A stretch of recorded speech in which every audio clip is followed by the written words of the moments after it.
All aboard!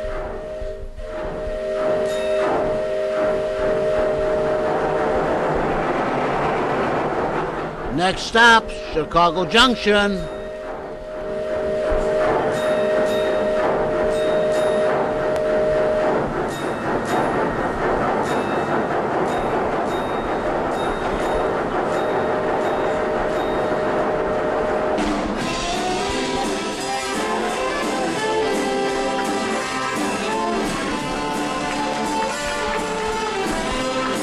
Yes, it's Chicago Junction, being the radio program that is all about everything that is railroading.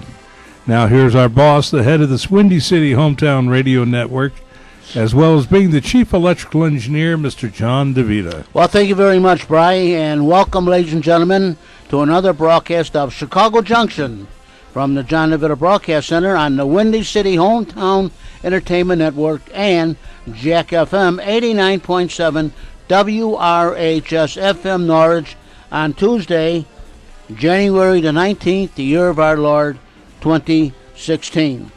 Today the panel will be talking about railroads and model railroads. And now, to start today's broadcast, here's our announcer, Mr. Brian. Well, thank you, John. Now, settle back and welcome aboard for our trains just left the station. So enjoy your journey on our program of Chicago Junction. Here's our host, Mr. Jack Red Ryan. Thank you. Well, everybody, it's a new calendar year. With our show, we're in the third year together. Time really moves along when you're having fun, doesn't it? Oh, says you. That was not a canned laughter, by the way, folks. That was real laughter. But anyway, once I said, it's January, it's the middle of January. And I have to tell you, I have a personal announcement to make. It's I have an anniversary today. I'm 14 years unemployed. No? 14 years. Of course, some people argue I haven't worked in 48 years, but that's something else. So, listen, welcome. We're glad you're listening to us. If you're listening to us, if you're not, I could be talking to you. But we enjoy our get-together, and I hope you enjoy listening to us. And I'm going to go around the table. We're going to start clockwise today. To my left is Bennett Cerf, and to his left is Arlene Francis, and to her left is Doug Kenyuk. Howdy, everybody. And you are a professor of computers at Wright College, and a rail fan and officer in the Railroad and Short Line Club of Chicago. Okay, who's Wright College named after? Wilbur Wright or Bearcat Wright? Wilbur. Not Bearcat the wrestler? Oh, see, I told you. And next up, you already heard from Brian Valou, retired U.S. Navy chief and engineer, and model railroader with the Garden Railway Society, Chicago area. And you've been busy over the holidays, right, with the out at Chicago Botanical Garden? Yeah, Chicago Botanical Garden. I'm a volunteer out there, and we're running the Winter Wonderland. Is it still going on, or is it over with? No, the Wonderland Express ended January 3rd, and we get a break. We're right now just cleaning and working on the cars, putting it all up on the shelves. Buildings cleaned off. The buildings that need to be repaired were sent back to Kentucky, and we'll start working in April with the outdoor layout and getting that ready. And you can tell you were a sailor because you go off on these long trips like you were. Brian was, if folks don't know, he was with the Abraham Lincoln train, funeral train this past year, correct? That is correct. How long was that? The time, I mean, you're with them. I was with them, for 4 months. 4 months. Yeah, that's like a voyage, isn't it? Yeah. No? That is temporary duty. The name is Ishmael. Was that Yes, it was my white whale I was chasing. Okay. Dave Darushka? Dave Darushka, speaking of white whales. Hey. Retired locomotive engineer. Last place I worked was Metra. Worked for the Chicago Northwestern, Wisconsin Central, Illinois Central, and then finally Metro. And I do our website, not our website, but our Facebook page, Chicago Junction. And recently appointed as a at-large board member with the Black Hawk Railway Historical Society, which is a National Railway Historical Society chapter, and also was volunteered. I didn't volunteer. I was volunteered as the program director. I like that when people offer your services, don't Yeah. you? They say, oh, you want to be a board member and you want to be the program director too, right? Yeah. Okay. Kevin, Hi, my good buddy. I'm Kevin Berry. I'm a retired Chicago police sergeant and a rail fan and Lionel train collector and operator, and a director with the Chicagoland Lionel Railroad Club. And you're also very involved with the Boy Scouts, correct? Yes, I do work with the Boy Scouts. Which is, to me, that was one of the best experiences I had was the years in Scouts. I didn't make Eagle, but I started out as a 8-year-old in Cub Scout Bobcat, and I wound up an Associate Advisor Explorer post. So, We will, with the Boy Scouts, we will be doing the Railroading Merit Badge Clinic in May of 2016.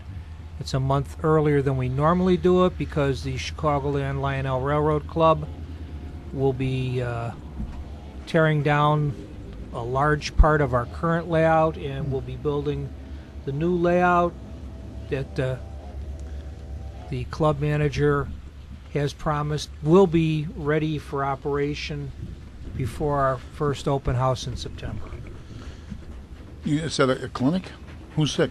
No, it's called a clinic because it's a one-day, 7-hour activity where a scout can complete the entire merit badge in 7 hours, and we are supported by current and retired railroad personnel who present Operation Lifesaver, and we have also had members of the Canadian National Law Enforcement Division, and we've also had firefighters who are Operation Lifesaver presenters there. So all of the Operation Lifesaver and rail safety are presented by people who have that specific knowledge, and we have club members present the rest of the material, and then the scouts sit down with a counselor at the end of the day and get checked on all the requirements, and it's a great opportunity for 120 scouts to earn that particular merit badge. That's well done. Good idea. And if anybody's It's interested, a day well spent for them too. they can go to the Well, considering we had almost 200 this year. they can go to the Pathway to Adventure Council website, and there should be information on the website. Or they can contact the club. Very good. Very good. Well, before we get, I'm going to turn over. No, everybody has something to talk about. I got something to talk about for a change. I know whenever anyone gets wrapped up into a particular topic and of interest, I don't want to call it just a hobby. It's more than that. It's kind of a passion in life for people. And railroading is surely one of them. There involved a lot of literature, books, periodicals, and I was thinking back today about how it was. If you go back 35, 40 years ago, there was a company I got involved with it, not because of the railroading, but because of interest in silent comedies. Does anyone remember Black Hawk Films, Davenport, Iowa? Yeah. Yes. They had such a great company. As I said, they had the silent movies. They had carried other things, and they also had a very large section of railroading. Remember, always had film and slides. They sold slides, and this is before we had video, video cassettes, video recorders, and it actually was kind of expensive to buy the Super 8. If you're on a working man's salary, Super 8, regular 8, or 16 millimeter if you wanted in some of the different films. And anyone dealt with them? Did you, Brian? I had some of the ones. I was going for more of the silent movies. Yeah. I had one train, but I had a couple Tarzan. Was it? A couple of Tarzans. Oh, with who's the Actually, the villain was Raymond Burr in one. Oh, that was probably Lex Barker was the Tarzan, huh? No, this is earlier than that. Just before Johnny Weissmuller. Before? Who was Buster it? Keaton? No, not Buster Keaton. No, I believe actually Buster Crabbe? Buster Crabbe. Yeah. 1933. Tarzan the Fearless. Buster Crabbe, Buster Keaton, the same thing. Yeah. One of those busters, huh? One of them old As long as guys. it's not not a cubicle or I'm getting my spherical Tarzans Buster, and Flash Gordons mixed up. But they remember, if you would order something from them, you could send in on Tuesday. You'd have it by the weekend. They're Well, mail service was still good back then. well. Also, they were, yeah. And then, of course, we're not very far from Davenport, but if you have bad service, it could take forever. I read that it was Mr. Kent Easton started that as in the 30s as Easton Films, and what he was doing was kind of like what Walt Disney did locally, and it's not animation, but he would do local commercial films for different businesses to be shown at the theaters, and he also wound up buying old film up. And he had a tremendous library of it. I guess maybe that's what started. They would print off of those originally, and and in like '47, it was called Easton Pictures. Then it became Blackhawk Films when he had a partner. His name was Martin Phelan, so Easton Phelan Corporation. Well, I read about this today, so please, Scout Center. And he was an executive at Montgomery Ward, so he had a background in merchandising and management, and that was probably why it ran as well as it did. Till 1981, they sold out, and Critics' Choice Video bought them originally. Remember Critics' Choice here in Itasca? Anybody ever deal with them? No. No? I haven't done it in a while, but originally it had like from the Blackhawk collection, then they even phased that out, so. But they were sort of a business that you always would hope every business was like when you deal with them. If you had a problem, they took care of it right away, and as I said, delivery was great. Anybody else ever dealt with them? No, I can't say no. Okay. Thank you, Brian. I'm glad you're backing me up on this one. Okay, what's up? What's up? Well, Who wants to start? I'll start to this. You got it. Batting in the first position. Well, Milwaukee's got a couple things going on. They at the domes up in Milwaukee, where their Botanic Garden is. They have it's going to be called the Attack of the Giant Monsters train show. They annually in January set up the Garden Railway up there through their plants, and they're going to call it the Attack of the Giant Monsters. It's going to start January 16th and run through March 6th. The trains will be operated by the Wisconsin Garden Railway Society and the Kenosha Garden Railway Society. It's called the Mitchell Park Horticulture Conservatory, located on Layton Boulevard in Milwaukee. For more information, you can call 414-257-5611.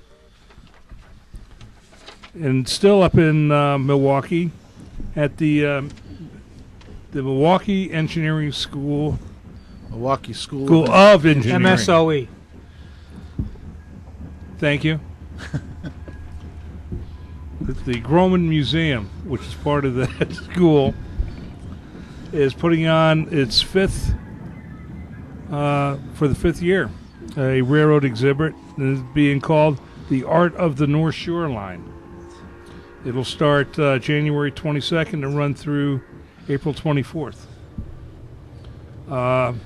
And what it's with the rapid expansion of the 1920s, the Chicago, North Shore, and Milwaukee Railroad set the standard for electric interurban transit in America. No railway could compare to the North Shore Line.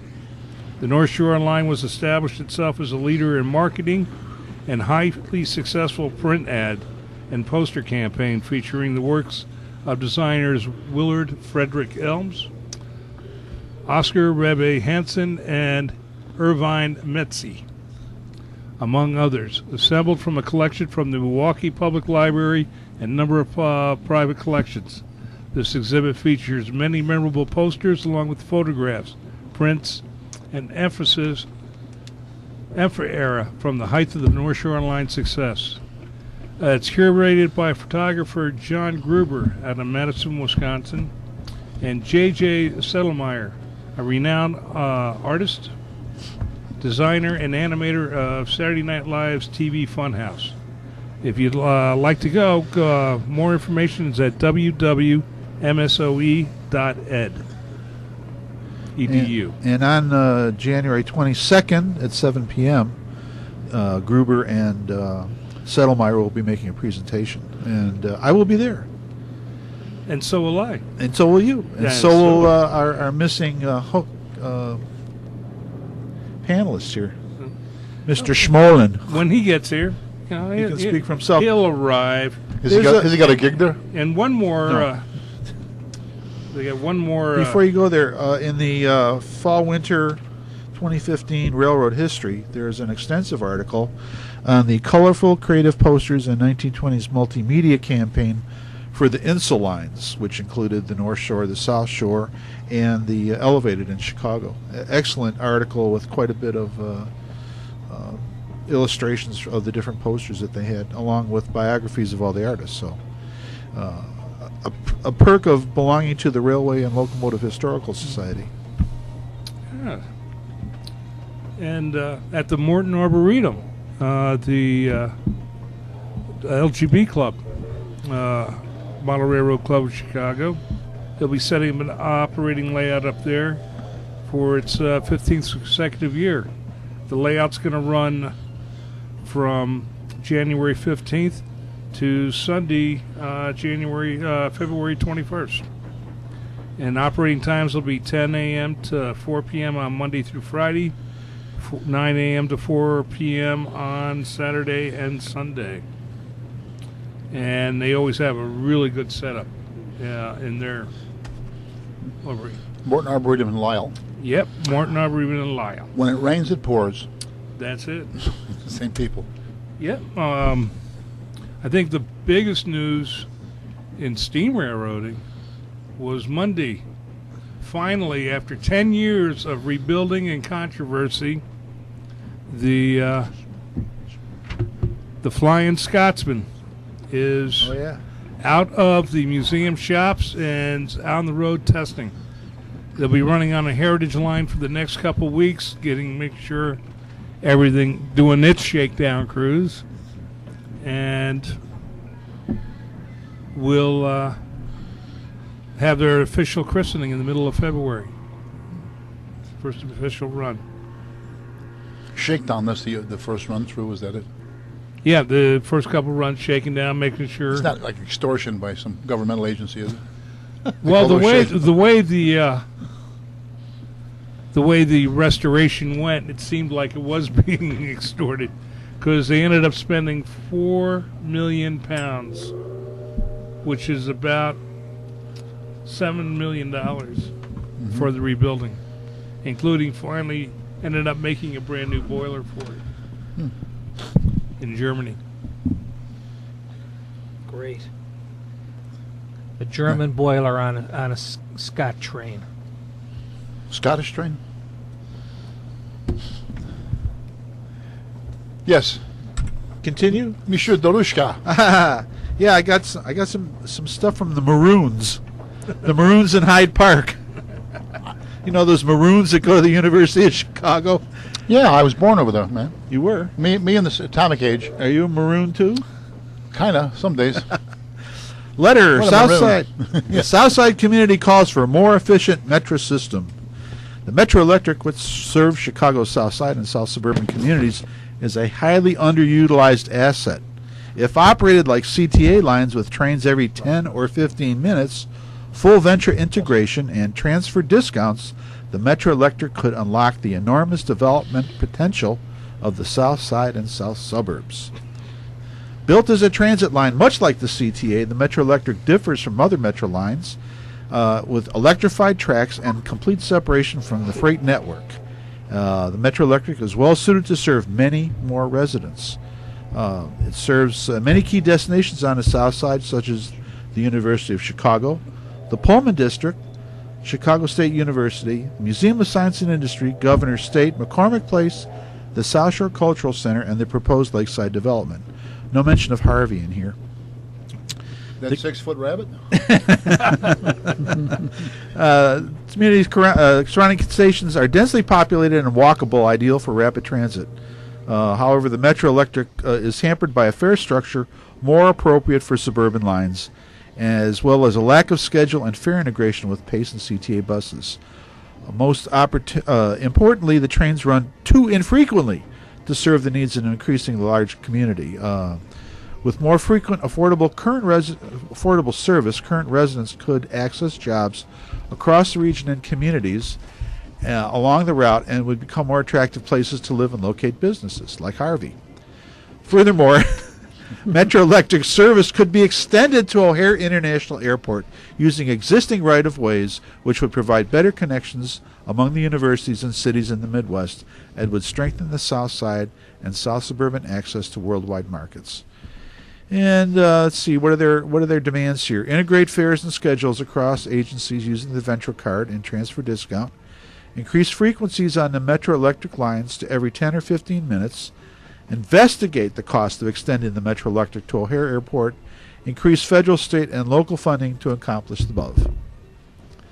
And let's see, the people that signed this are the 4th District Senior Advisory Committee, the 7th Ward Senior Advisory Committee, Active Transportation Alliance, Alliance for the Southeast, Center for Neighborhood Technology, Chicago Hyde Park Village, the Coalition of Equitable Community Development, Hyde Park Kenwood Community Conference, the Hyde Park Chamber of Commerce, the Midwest High-Speed Rail Association, South Chicago Chamber of Commerce, Southeast Chicago Commission, South Shore Planning Coalition, and the Southeast Side Block Club. That's probably the most important one. Yeah. How about the Raccoon Lodge? Well, you know, I posted this on our Facebook page, and it follows a previous idea that was put forth by this guy called the Gray Line.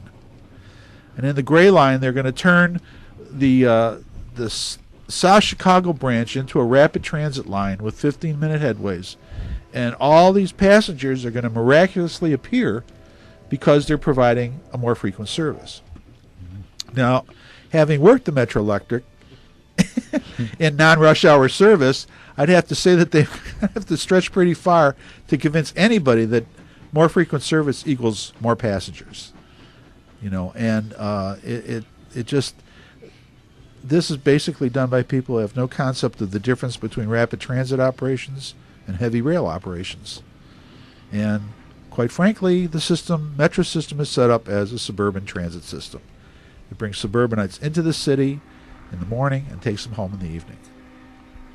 And, you know, in between, I think the people on the south side between Hyde Park and downtown get pretty good service because they have the mainline trains, the Blue Island trains, and the South Chicago trains. So I thought this was highly amusing. Just west of there's the Dan Ryan L, you know. Well, it's just that, you know, they have Mainline L. They got express buses. They got express buses. It's just really, it flies in the face of reality. But plus the CTA wouldn't And- want the south side and the line green because they line. want to get away from surface And the lines. green line. Yeah, oh yeah. I don't know the colors. I just know these. I mean, they used to have a really great connection across the IC tracks, and then the CTA decided to tear it down because they didn't want to maintain it. Went all the way to what was the final station on that? Stony Island. Stony Island, right? It's funny what you just related to us. It goes to show you every endeavor we get into, we always have people who want to tell you how it should be, who don't never had any practical dealings with. How about that, Kevin? Would you say that was true about the CPD, with the way something should be, and as opposed to the way it really works out?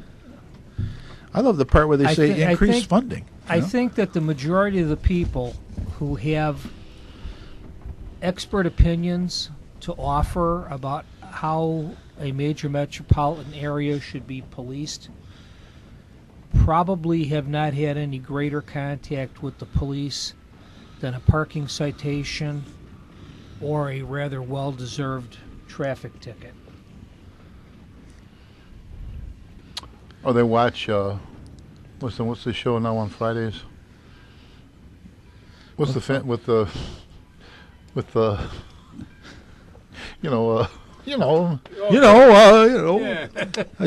Chicago PD. That's on Wednesdays. Blue Bloods. Blue Bloods. Yeah. Well, it's not bad. That's like the police department meets the Waltons.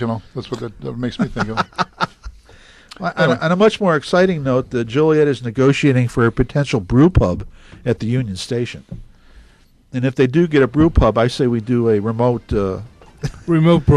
broadcast. A brew like brew pub, like beer. Like like beer. Yeah, like putting a Goose Island in a train station. Yeah. Mm-hmm. No active microbreweries have responded so far, but hey, it's a great idea.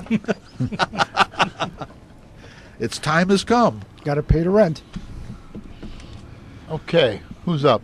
Kevin? Oh, before we go to Kevin, we're joined by our panel member, mystery man. What is your name, sir? I'm here. Ron Smolin. Yeah, Ron, how are you? I'm doing okay. Good to see you. Good. Happy New Year.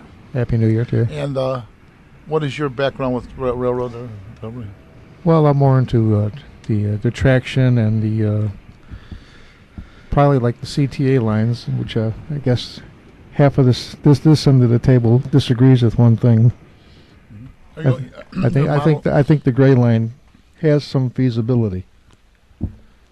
Not the way it's set up, but if it was done differently, because using Metro to do that little stretch down 71st Street, if that was changed to light rail, it would make a lot more sense.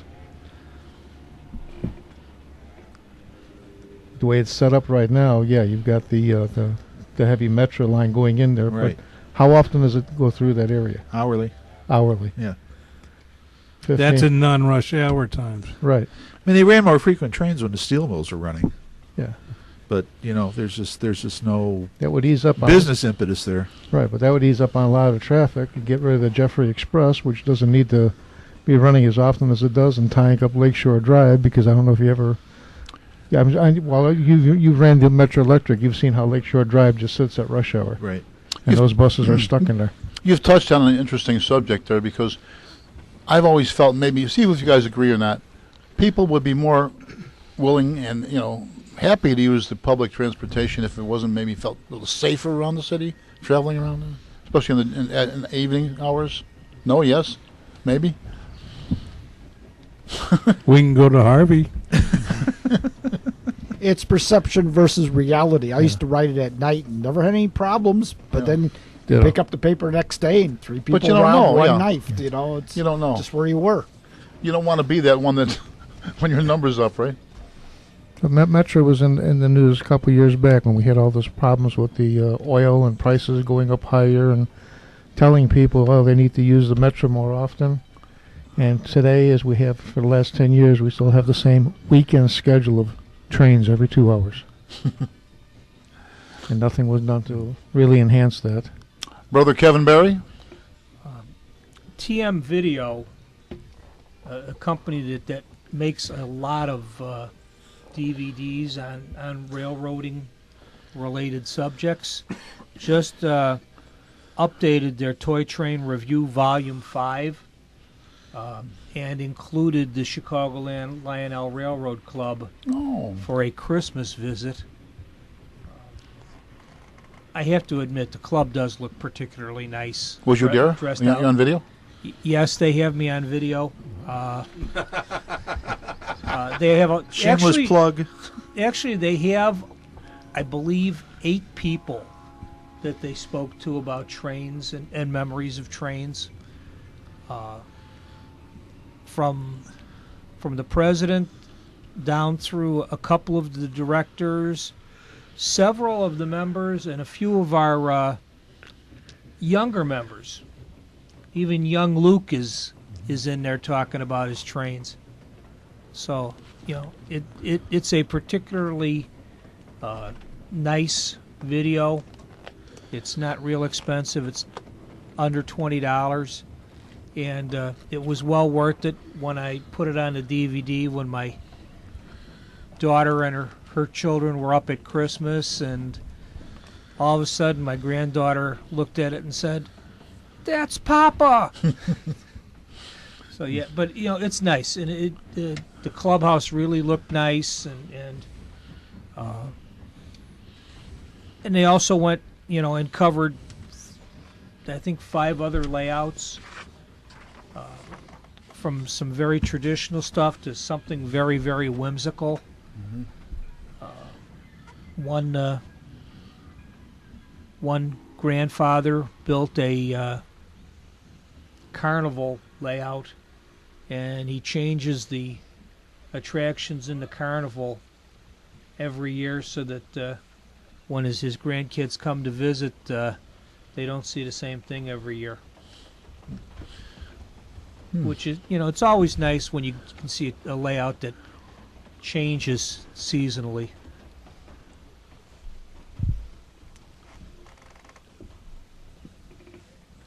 I think we're getting a signal. Somebody's trying to tell me something. It's time for a break. Don't go away. We'll be right back.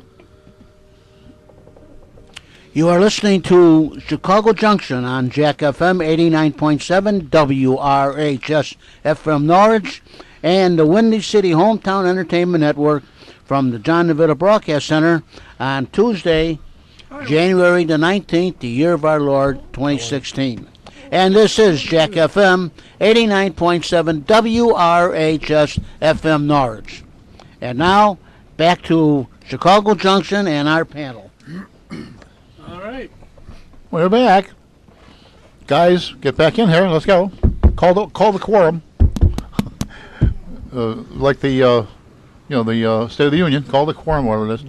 Okay, where are we? Are you, Kevin? Are you still on? We're still with you? Yeah. Okay. I was going through one of my favorite sources for news, the Red Eye, very expensive periodical, and I came across a little piece of history on the CTA holiday train, which came into being in 1992 along the Blue Line when a season's greeting from the CTA was placed at the front end of an out-of-service train that was being used to deliver food to various charities. In 1995, a flat car with Santa and reindeer, more lights, and a sign that read "Season Greetings from the Blue Line" were added. The train was first used for scheduled service in 1999, and as it gained popularity, expanded to include service on all the CTA rail lines throughout the holiday season. And the source of this information is from CTA News Affairs. It changed. It has changed. It was a completely different train this year.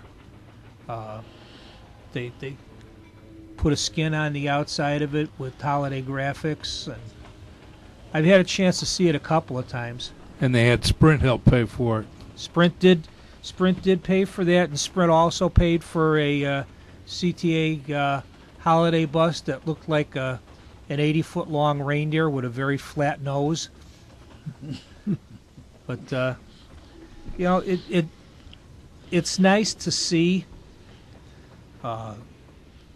I've seen it zooming around the loop, and I've seen it flying down to Dan Ryan. It's just nice to see, at the holiday time of year. It takes the edge off of things for people. Be a little less serious. Bring a smile to someone. Yeah, I was robbed on the Santa train. It's worth. When you're down in the subway and you see everybody coming home from work, like say the State Street subway, even the Dearborn subway, these trains come and go. Everybody's just standing there. They're like zombies because they know they just got through with work. They want to get home. Nobody's talking to anybody. Nobody's interacting. They're just looking for their train. But along comes that Santa train, the Christmas train, and everybody perks up. People start talking to each other. They all acknowledge it. And everybody starts smiling, and there should be a couple. They should do it more often than just one or two times a day. It makes sense. Well, for that matter, there's different occasions during the year it could do things, right? Well, yeah, but I mean, they run. I think 2 runs a day. No, they ran it for what? 6 to 8 hour period. Did they? Okay. Because it used to be just, out and back twice. Yeah. On most of them. That's what I heard. But yeah, they were when they printed it out this year, they did specific lines that they were going to run. They'd start like at 11 and finish it by 5 or 6. That's a lot better because a lot of people do bring the kids out for that. And the kids get a kick out of that, seeing that thing, especially seeing Santa coming in the middle of the train. Yeah, I caught it when I was running on the blue line. Yeah, did look sharp. It does. Our neighborhood organization has Santa show up for the tree lighting on top of a antique fire truck. Well, easier to maintain than reindeer in the city. Well, it's like when CP sent its holiday train in, and I always go out to see it when it gets to Uriney. It stops there. But they ran it earlier this year, and it doesn't really look the same with the sun still shining. Yeah. Must be that global warming. Yeah. I had to throw that in, folks. Okay, Ron, what else you got for us? Are you through, Kevin, by the way? Or you go? Yes, sir. At least for the moment. Yeah? I got nothing yet. Nothing? No. Oh, one of your favorite locomotives was on the move. Which one? Texas. Oh, was it? Well, it's the one that was chased the general, right? Yeah, she's the one that chased the general. That she was pulled out of the where their exhibit was because she's moving to a new location, and they got her up at the North Carolina Transportation Museum. So they're taking her down, going to completely clean her over, totally restore it, and doing checks to see if she could possibly be used again. For those of you out there in Radio Land, we're talking about the general, the Civil War train, the actual story that was twice made into movies, once by Buster Keaton as the general, and the second time was 30 years later by Walt Disney, and was it 56 or 57, as the Great Locomotive Chase. Civil War story. Raiders went down from the Union to disrupt, destroy railroad track and I guess telegraph lines, and they stole the General, which was the train that was named out, not a general in the army, and the guy wound up chasing after it, and of course, am I right? Yes. Okay, that was just a little footnote. We have the annotated show here. Always annotated. There's American Association of Private Railroad Car Owners is planning on operating an all private car special passenger train from Chicago, South Amana, Iowa, via Blue Island, Joliet, Bureau, and Rock Island, and returning to Chicago via Rock Island, Den Rock, Savannah, and Rochelle. The 148-mile segment from Bureau to Rock Island and South Amana will be behind one of the Iowa Interstate Railroad's Class QJ210-2 steam locomotives that are preserved, maintained, and operated by the Central States Steam Preservation Association. So this is from May 13th through May 17th. And, put your request to haul your private car now. What's the cost? It's all private. They're just okay. So we have to contact the car owners. Negotiable. So yeah. I would assume so. Yes, if you know a private car owner. How about can we go to Priceline and get a deal on it? No. Friday, starting the 13th, participating cars will be assembled into a special train at Amtrak Chicago Yard during the night. The train will be moved to Metro's LaSalle Street Station. Saturday, May 14th, the train will depart from LaSalle Street Station via Metro's Rock Island line to Blue Island and Joliet, and continue from Joliet to Bureau over the CSX New Rock subdivision. Power will be 2 Iowa Pacific Amtrak certified locomotives. At Bureau, the Iowa Interstate Class 210 steam locomotive will be added to the front of the train for the trip to Rock Island. The train will park overnight on the Mississippi Riverfront siding in Rock Island. Sunday, May 15th, the train will depart from Rock Island via the Iowa Interstate for South Amana, Iowa, with the steam locomotive providing the motive power. At South Amana, the steam locomotive will continue westward, and an Iowa Interstate diesel locomotive will return the train to Rock Island, where it will be parked overnight. Monday, midterm AAPRCO activities will be taking place in Rock Island, where the train will remain parked. And then on Tuesday, May 17th, the train will depart from Rock Island at 11 a.m. via the BNSF line to Denrock, Savannah, and Rochelle. The expected return to Chicago Union Station is 5 p.m. This schedule is subject to change and possible cancellation. So, sounds like fun. Next case. Yeah. I got 4 people I can call. Okay. Anybody? Doug? Do you have anything to say? Yeah, in model railroading news, Atlas bought BLM, which is Brooklyn Locomotive Works models, last month. That's it in the model business. Cicero Central's up and running. They've been running since Thanksgiving. They switch coppers basically, and they needed the track for overhead switching. So they've been up and running. They're owned by Watco, and they have 1 diesel on site. Came from Great Lakes Central. Then I'd like to mention that if people want their kids to be introduced to railroads but don't want to go out to the real ones, there's a number of TV shows. We all know Thomas the Tank Engine. There's also Chuggington Station, Choo Choo Bob on the Ion Channel, if anybody's caught that, and Dinosaur Train. Yeah, Choo Choo Bob, the conductor, has a Northwestern conductor's uniform. Yeah, it's done by a Yeah. hobby shop out of Minneapolis. Yeah, they actually came to a couple of the iHobby shows promoting them because they went on local channels there in Minneapolis. Yes, it's on Ion, which is on Comcast Channel 38 in Chicago. I'm not sure what Ion channel is on the other. On Comcast in Park Ridge, it's Channel 18. Okay. And they're on Sundays. They show, in an hour period, they show 4 different programs. They're about 15 minutes in length. And then on They have it Wednesday morning now. Thursday morning, because I watched it this morning. Oh, that's right, Thursday morning, this morning. Before Numbers. So you got up and watched it with your bowl of cereal? Yep. Yeah. Hey, I know the secret handshake. Count Chocula? Is that your Cheerios? I believe it was Atlas that just made a production run of the Chuggington engines. It was a Bachman Bachman? Okay. Bachman. in O-Gauge. In O-Gauge, it was a limited run. I don't know how many of them are out, but they made all of the engines. So No, they didn't. 2. just 2? 2. Bummer. 2 in total?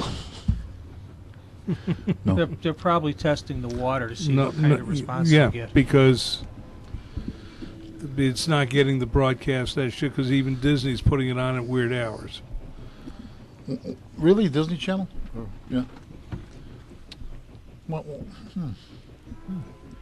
I don't know, those Disney pictures. Walt wouldn't like a lot of things they've done since he's gone, I know. Well, that TV show, if you look at all the locomotives, yeah, they have faces and talk. But you sit there and look at them, you realize they do they're caricatures of real locomotives. What show was that? Chuggington. I've never seen that one. Yeah, it's a Chuggington? children's show. You gotta. You should check it out before you watch. You'll enjoy it Chuggington? more. Chug a few before you watch it. How you spell? CHUGGING TON. and TON. Chuddington? Chuggington. Oh, Chuddington. Chug. Oh, chugging. Chug. Oh, Chug. Chug. Chug. Chug a look. Get Now I see. get the ashes out of your ears. I'm not very. I'm very thorough, but not very quick. Or is it quick but not thorough? I'm not sure which. Never the same at the same time. You resemble that remark. Okay. Okay. What do you got? Come on. No. Oh, we were talking I'm earlier. sorry. Hey, I admit I watch it. It's cute. We're talking earlier. You get to see some good footage on there. Yes, you do. Chuggington. We're talking earlier. We opened up. I had mentioned for those of us who were here about how an interest like this, an interest, a hobby, if you will. I don't know if that's what it is, but an interest gets to be very, very absorbed in it, and how 35, 40 years ago, before video, we had film in the place in a company in Davenport, Iowa, Black Hawk Films. You remember that one, Ron? Mm-hmm. An awful lot of railroad film. But what makes me think now, I see like the different periodicals you bring in here, and Schultz, if you're listening, that's a magazine or a newspaper, a periodical. And can anybody know where's a good place to get some of these? Because you don't get them in the average newsstand. We used to have, right at Archer and Kedzie, it was called a community smoke shop. They had every kind of cigar, cigarette, tobacco. They had magazines. You remember that place? Oh, I mean, magazines that you wouldn't find. It was as good as like a downtown newsstand. Then they sold to some guy who all of a sudden discontinued all these other publications. I asked him about it. Oh, I don't get that anymore. I said, well, I drove here this far. I'll just go over now to Dominic's so I can get the same thing you got here. But eventually they closed. So, but anyway, is there a good spot, a good source yes. of magazines? On the northwest side and in Evanston, there's a place called City Newsstand. He brags that he carries everything. Yeah, I remember them. And if he doesn't have it, he'll get it. Mm-hmm. So he's got an excellent selection there. Yeah, some of the hobby shops carry. Hobby Town out at 154th and 94th Avenue out in Orland Park, on the south periphery of the Orland Mall. He's got a pretty good selection of magazines. Well, so does Des Plaines Hobbies And Chicagoland. and Chicagoland. Who's the one in Berwyn? Berwyn Hobbies and Trains? Berwyn Hobbies. We've actually talked to them on the phone. I should remember. My apology. My son-in-law bought some stuff from them. But yeah, I know they have a good magazine rack there. But like, we don't still have Borders, do we? Is there still Borders? No, No, Barnes Walden. and Noble. Yeah, okay, I was going to say my next one. And they always have great selection of magazines. Like, and like, they're going to be... Well, that's where I get my collection of English magazines. Yeah. It's not the fact that you can't get it. They don't want to just order it because it'll just sit. Right. But if you go in there and you tell them, I'm looking for this or this or this, Yeah. they'll get it for you right away. You know, some of the magazines like I get because of membership in organizations. First and Fastest is from the Central Electric Railfan Association. I've got the Railroad Heritage from the Center for Railroad Photography and Art. NRHS puts out a bulletin. RLHS puts out a pretty decent magazine. So membership counts. You get some nice stuff. Oh, yeah. I belong to the Anthracite Historical Society for all the anthracite railroads, and along with the Reading Technical and Historical Society. Right, my Blackhawk chapter, they put out, Bill Maloney, who's the president, puts out an excellent newsletter. I mean, he's got news in here that you probably can't find in a lot of other places, including Trains Magazine. He scoops them on a lot of stuff. He's got a lot of contacts. Unfortunately, the Chicago chapter's newsletters, we're lucky we get 2 a year. Yeah, that's one of the things he prides himself on, you know. We've actually the organization's kind of divorced himself from the national because of the raise and dues. Now they just basically say you can join as a local member. And if you want, which I do, I always, pay up my national dues too. Because I want to support the organization. But they've been struggling with membership. Well, I dropped my membership Yep, last there you year. But we're the Chicago Rail Association now. But most of them have their membership still with the National. Right. Now, typically, if you get into a particular esoteric subject, like a lot of these publications are going to be a little more expensive because they're not mass-produced like some other national magazines are. No. Don't you Believe it think? or not, they've actually not really gone up in price. No? There were two magazines, publishing company, White.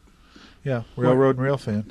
Uh, Railfan and Railroad. Railfan Railroad Magazine, Railroad Model Craftsman. They were by Carson's Publishing and White River Productions bought them out, and they really didn't raise the prices on What it. is the price for a magazine, like, for example, that one? Well, it's $5.95. Is it? $6. I'm still thinking of the 50s, a quarter, and 50 cents for the big ones, a dime for a comic book. Nickel for a candy bar costs you over For a that buck price, you get 3 pages. They're 68 pages cover to cover. now. Yeah, excellent photographs. There's Trains, and then their sister publication, Classic Trains. No, I don't get Trains, but I love Classic Trains. It's one of my Yeah, I Go-to. get both those. And Trains is more industry oriented. Railfan That's and what- Railroad is a lot more railfan oriented. Yeah. But then, But yeah, but you get some good stuff for history. But if you like modern stuff, Trains is fantastic. Yeah. And then they have others. There's smaller publications that don't have such a field. Well, Rail Pace magazine. I get Rail Pace because it's basically the Northeast. All news on railroading there. What's going on? They've got Railroad Illustrated, which is basically a photograph, railroad photograph magazine. There's one called The Train Photographer, which has gone through several name changes using the same initials and owners, but they basically stayed the same, but they talk about different things. Well, if they're keeping the price down like that, they're not making anything on the publication to speak of, then. Unless, do they have a lot of advertising, or no? Well, there's advertising in it, too, yeah. I mean, yes, they've risen their prices, but they haven't gone drastically crazy like a lot of other things. Well, you'd have to, the cost of everything, right? Yeah. What's a buck now? A buck now is what a nickel was when you were a kid, so. I'm going to show you a page. Except you can't you can't lag with dollar bills. What's that? Of course, you folks at home can't see this, but I'm showing this to Jack right now. There you go, a whole page. We just say there's probably about 300, 400 titles right there. Is that you? No, that's all books you can get right now.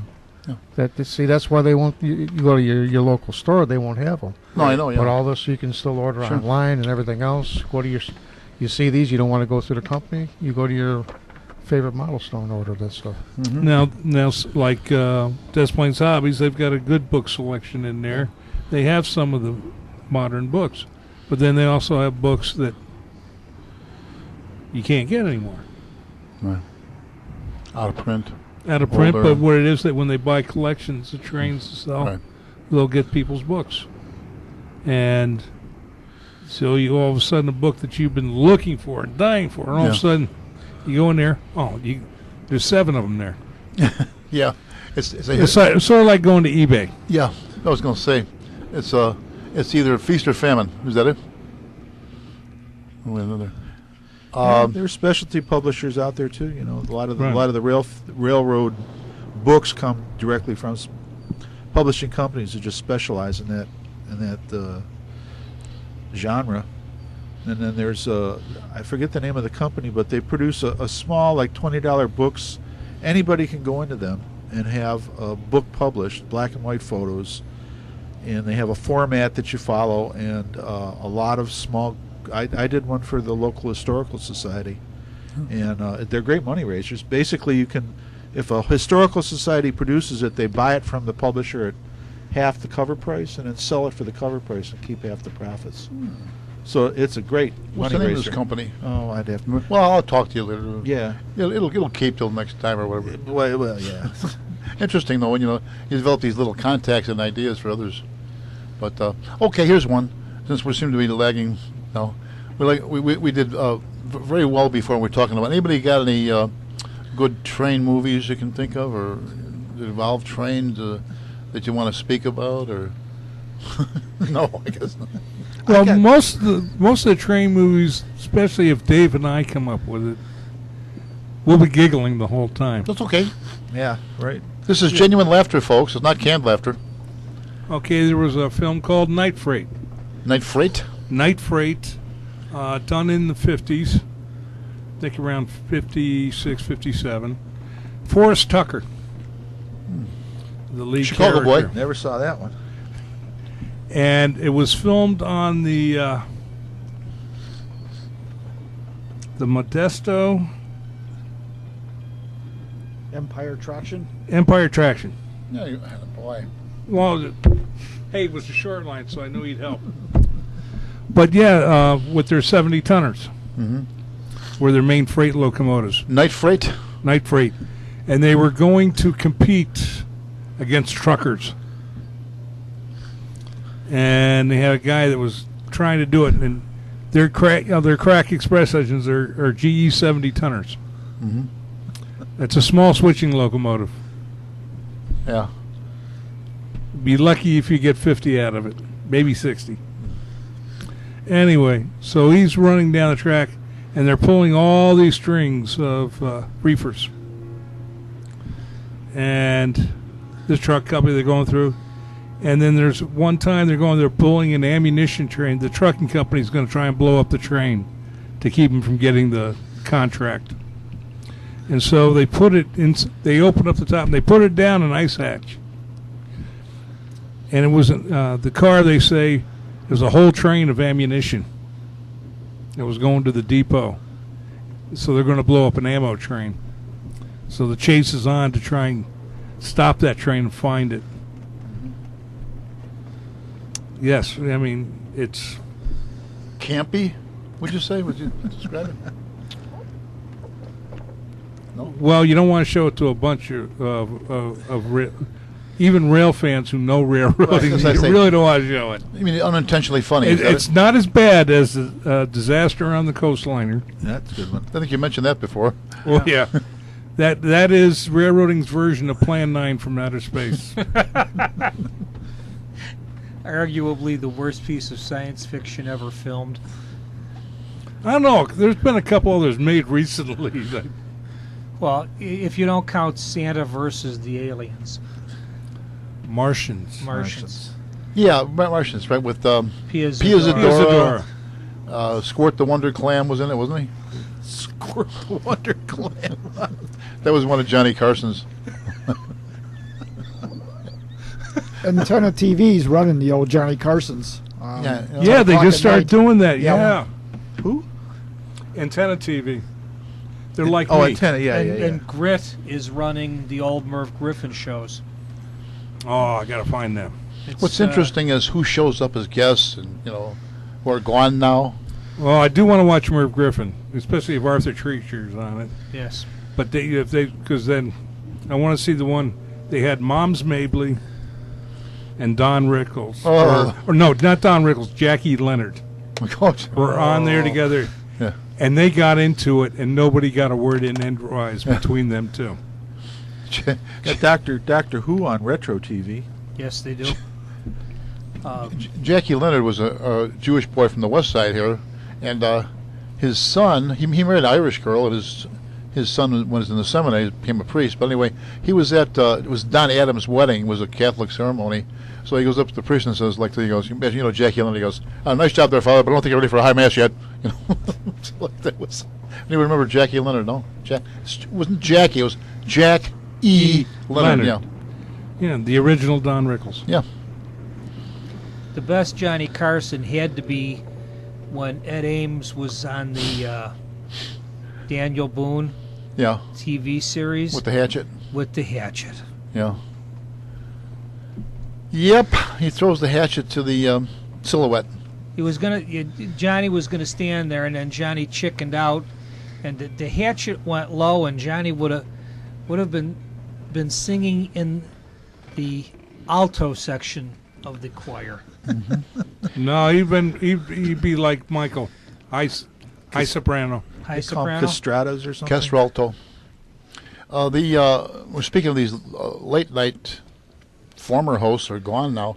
Steve Allen told a story of he was the original Tonight Show host, and he was on there for a long time. Went from that to a weekly show. He was eventually Jack Parr got the show. But anyway, he had all these kinescopes and I think some videotapes because they came in around 58 or something like that. Videotape. NBC had all these in the library, and some executive there thought it was taking up too much space. He had them all burned, rather than saying, "You want these, or can you give them to a library?" Or So all that was gone. Everything he had.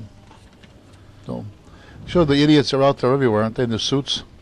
Here's a question for you guys. It's not Antenna TV. It's the other one. Me TV is running the old Perry Masons. Yeah. So we watch it and laugh, because you watch the police do stuff that you can't. Everybody get in trouble today. Well, one of the things they do is they go back and forth to Las Vegas a lot in that show. And, of course, they're going to take the plane to beat the train. Now, I don't remember the Super Chief going to Las Vegas. But they had one episode where they're going to beat the Super Chief to Las Vegas to go catch somebody to subpoena them. So I was just wondering, what passenger trains did serve Las Vegas? UP. Yeah. UP, that's what I thought. What's that one? Union Pacific. Oh, okay. Uncle Pete. Upper Peninsula. And you catch mistakes like that in the shows all the time because it's a train. They don't pay attention to it. Don't belong in that area, or Yeah. never ran, or they'll. It's like some glaring errors, like in the what's that one with Robert Redford in the '30s, where he played the Sting? hustling. The Sting? Sting? Big Sting. Yeah, That was in Chicago. That in was in Joliet. That was in Chicago, but if you look at the L, it was all the modern CTA decorations, not the Chicago Rapid Transit details. Right. And they had Volkswagens running around in the background. A lot of it wasn't even Chicago. It was some of it was, but a lot of it was studio, and there was also some other city that had that amusement park, whatever it was. I always enjoy when they use stock footage in movies and they mix, different trains together. They have one shot of this railroad and then another shot of another railroad. Yeah. Who's doing the continuity? It's a train. Who cares? Well, Union Station. Good thriller from the 30s. Untouchables? William Holden Oh. was in Oh, it. from the- Barry Fitzgerald. He was a railway detective. They were in Chicago Union Terminal, filmed in L.A. Yeah, right. They used L.A. Union Station. It was 1942 was the movie. And they were following the guy on supposedly the L and To Las Vegas? no, in Chicago. In Los Angeles. And you find it because when you get to the end of the line and you see them change the train and you see Pacific Electric on D cars. But you're in Chicago because they end up down in the tunnel railway system. I know on the Untouchables, the episode, the Frank Nitti story, they had him killed in a subway before there was one here. So, it's pretty. No, technically there was There was? the tunnels, the tunnel railway. But it wasn't an The Elf freight service. tunnel Subway, railway freight. system. Yeah, Was it? the one that sank Chicago. Oh, not that was a service, service to buildings. Okay, yeah. I thought, well, there was one episode on the Untouchables where they killed a newspaper guy, but I thought that was supposed to be on the IC platform close to Michigan Avenue. I didn't think that was supposed to be down in the subway. Yeah. No, Frank Nitti's story. Frank got killed. Well, Nitti wasn't Nitti killed in the passageway under Michigan Avenue? Nitti committed suicide over in Summit Railroad Yards there in like 1943. So. Anyway. I think it was a newsman that was killed by the gangsters. That's I think you're talking about. Yeah. Yeah. Heaven forbid that. And news. You mean to tell me there could be a newsman that was crooked? Hey, guess what? It's time. You've managed to kill another hour, Jack. Well, let's go on for another hour. You want to stick around, guys? Let's pass the hat. We keep the band. Keep the band here for a while. Well, folks, Ron, did you bring the accordion? We've got the first. Thank you, boys.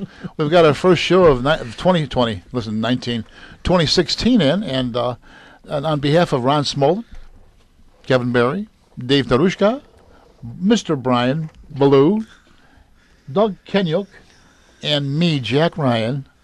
Thanks for listening, and happy. What was it called again? Happy Rails to you. That's it. I almost said trails. Bye. Boy.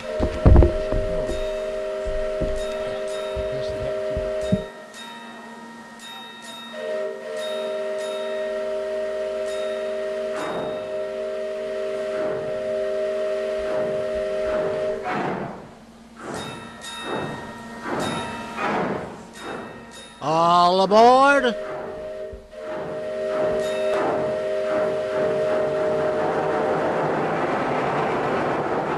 Next stop, Chicago Junction.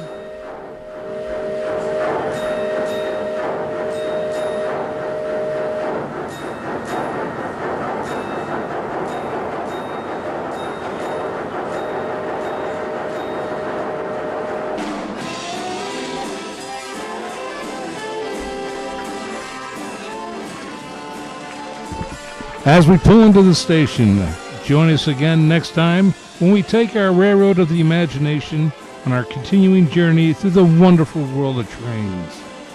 Chicago Junction is a production of the Windy City Radio Network and can be heard over this station as well as the WindyCityHometown.com, where recordings of all our shows may be accessed. Once again, all aboard. This is your announcer, Brian Ballou. Thank you for listening. Bye.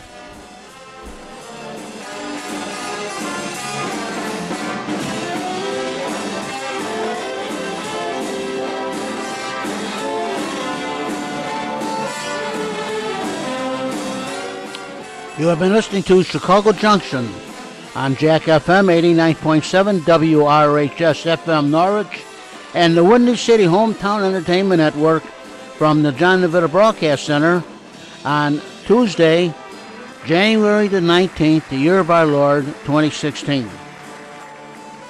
Chicago Junction was produced by Jack Ryan, directed by John DeVita, and our special thanks to radio station manager Kevin Zeplik of WRHS FM Norwich and the executive producer of Windy City Hometown Entertainment, Mr. John Chikanga. This broadcast was pre-recorded on Thursday, January the 14th, the year 2016. Until next time, please be safe and thanks for listening.